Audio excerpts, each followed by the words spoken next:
One of the millionaires only had £5,050 deposited within their premium bonds account, and the other millionaire had £50,000 saved, but they only bought the winning bond this year. So what does an average person like me with around £12,500 saved get in an average year? So in this video, I'm going to show you what I've earned throughout 1 year of actually putting my money into premium bonds, and also show you what I've earned on a per month basis and see my yearly rate as a percentage that is easy to compare with high street banks offering a headline amount for easy access savings accounts. So I first deposited back in November 2022, and at that point I put in £5,100. However, because of the way that premium bonds work, it requires 1 whole month that your money has to be into these bonds for them to be eligible for the next month. So even though I put my money in November, they were not eligible for December's draw, but they were eligible for January's draw. So the results you'll see will just be from January to November, so that's 11 months, but it represents an average person's 1 year deposits within premium bonds. Now, the first tip about premium bonds is that you want to deposit your money right at the end of the month, for example, at the end of November instead of at the beginning, because it needs an entire 4 months worth of actually depositing in your ns&i account for it to be counted towards the next month's draw. So there's absolutely no point of putting it in at the beginning of the month. You're better off putting it into another account where you can gain interest. So that is a great tip for you, and that is what I should have done, but no matter, that doesn't really affect a lot because back in November 2022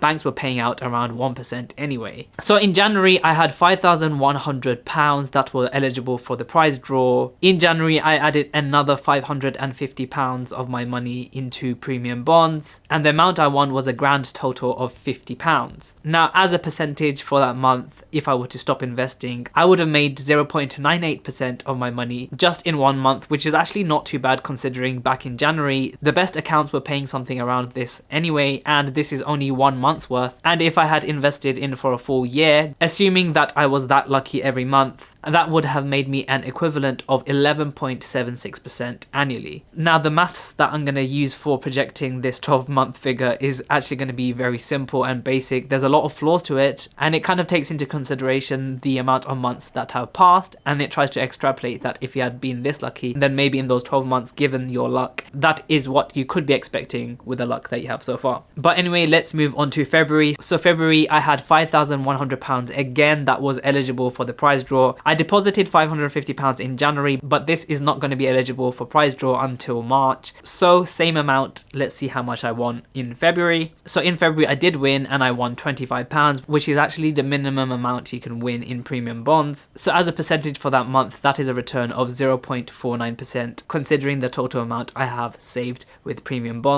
As a percentage of the year so far, so that's including the previous month's winnings, that would be 1.47%, which was again quite comparable to what the banks were paying back then anyway. So my luck was actually not too bad at all. So as a rough projection based on the luck I've had so far, I would calculate that within 12 months with that kind of luck, I would be making an annual equivalent of around 8.82% per year. That £25 that I won and the £50 that I won the previous year gets reinvested into my accounts, as I've opted in for that money just to reinvest because I don't really need that anytime soon. So in March I had £5,650 that were eligible for the March draw, and I won a massive £100 in March. Now, as a percentage alone, that would have been 1.77% just for that month, which is really good. And as a percentage of the year so far, that would be 3.09%. And as a projection with the amount of luck that I've had, if I continued to have that luck, my projected annual equivalent rate would be 12.36%, which is definitely above any of the rates these banks have been giving out the entire year and probably anytime soon anyway. So in April, £5,675 eligible for the prize draw, and in April I won nothing. That leaves a monthly percentage at 0%. The percentage for the year so far still at 3.09%, and as a 12-month equivalent that drops down to 9.27%. So at the end of April I deposited £1,565, and that will kick into effect in June's prize draw. So in May I have £5,775 eligible. The the £100 reinvested from March's win actually has kicked in, and in this month I win £25, which is a monthly equivalent of 0.43%, and as a percentage of the year so far, that is equivalent to around 3.46%. If my luck were to continue like the previous months, using my calculations, I project an 8.3% annual equivalent rate based on what I've seen so far. So for June's prize draw, I had £7,340 eligible, and unfortunately that month I earned nothing, which leaves June's monthly percentage at 0%, and the percentage for the year so far at 3.46%. This also drops the 12-year projected based on my current luck down to 6.92%, which is again much higher than what the banks were offering back then or anytime soon. So in July, I had £7,365 eligible for the draw, and July again was a disappointing month, earning £0, leading the monthly percentage amount to be 0%. The percentage for the year so far, considering my deposits, to be the same as previous month at 3.46%, and again dropping the 12-month projection to 5.93%. So in August, the same amount eligible for the prize draw at £7,365, and August was a decent win at £100. This brings the monthly percentage at 1.36% of my total amount invested, and the calculated percentage for the year so far was 4.07%. Again, very competitive to the monthly amounts given out by high street banks. So given that luck, it brings my 12-month projection to 6.11%, and at the end of August I deposited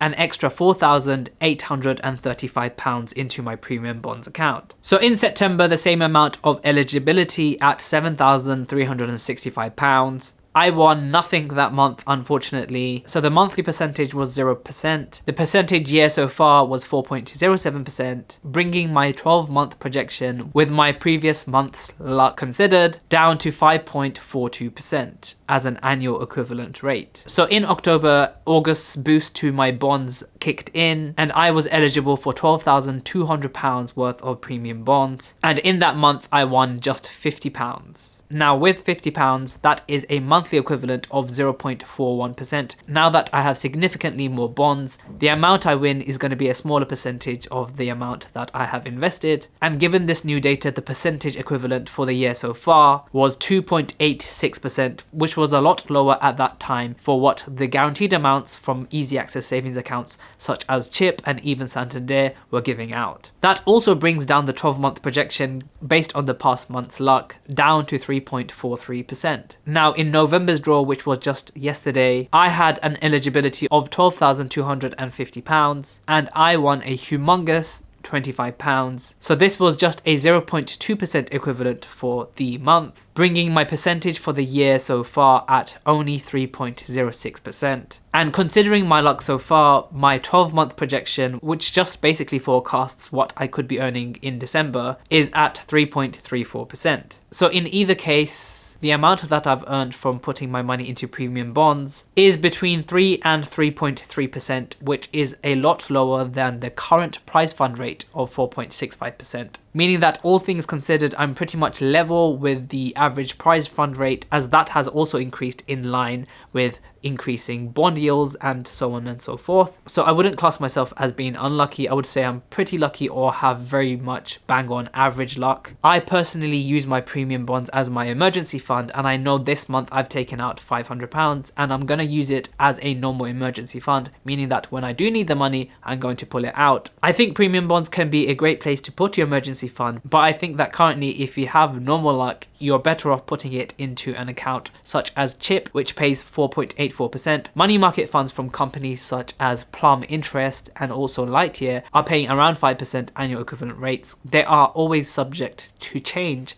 so do read the terms and conditions always. But one of the greatest benefits of premium bonds is the fact that you do not have to pay any tax on the amount you've earned. That being said, I don't really earn that much interest from my accounts to be worrying about paying so much tax, so I don't think that's so much of a deal breaker with this much invested. However, if you are an additional rate taxpayer, this could be a huge benefit. I've made around £375 this year from premium bonds, so it's not too bad if you think of it like that. Obviously, since January to November, the actual price rate has changed drastically, and the amount banks give out and money market funds and stuff like that has also increased drastically. That is why I can't just take the number of 3% and run with it, as things have changed throughout the time, and that's why you see a percentage so year figure and also a 12-month projection figure, which, as you saw, the more data points you get, the more months you have draws of, that number becomes more and more representative. And I'm sure if we kept on going another year, another 2 years, that number would basically just show you what my luck is. But I don't want to bore you with complex mathematics. Make sure to check out some of my other videos, and I will see you in the next video.